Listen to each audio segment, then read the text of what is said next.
આજ અમારા ગામમાંથી 6 ભાઈઓ ચાલીને દ્વારકા ગયા હતા એટલે બધા ભાઈઓની પગયાત્રા સફળ રહી એટલે ગામમાં પાછા આવી એટલે ગામજનોએ કર્યું જોરદાર સ્વાગત. જય શ્રી રામ મિત્રોને. સૌથી પહેલા બધા ભાઈઓ ફોડીમાં બેસીને ગામની અંદર એન્ટ્રી કરીને પછી બમો ફોડીને બધા ભાઈઓનું સ્વાગત કર્યું. બધા ભાઈઓની ફેમિલી એક જગ્યાએ ભેગી થઈ ગઈ ને પછી બધા ભાઈઓ સારા સારા આશીર્વાદ લીધા. હવે આ લોકોને અમારા ગામથી દ્વારકા પહોંચવામાં કુલ 7 દિવસ થયા એટલે બધા ભાઈઓને હાર પહેરાવીને ફૂલ સ્વાગત અને સન્માન કર્યું અને ત્યારબાદ પછી બધા ભાઈઓને મુલાકાત કરીને રામ રામ કરીને પછી બધા ભાઈઓને કોંગ્રેચ્યુલેશન્સ કીધું અને પાછા બધા ભાઈઓ ફોડીમાં બેસી ગયા અને પછી આખા રસ્તા પર ડીજે ના સથ વડે નાતા ગાતા નીકળી ગયા દ્વારકાધીશના મંદિર તરફ.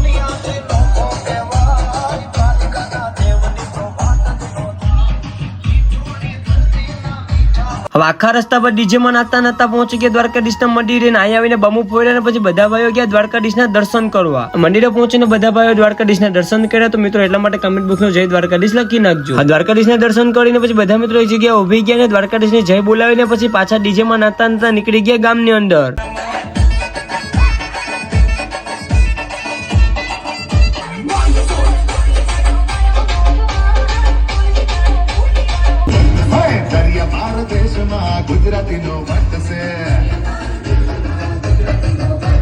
તો બસ મિત્રો આજના વિડીયોમાં આટલું જ. તો મળીએ બીજા વિડીયોમાં. ફોલો કરતા જાજો.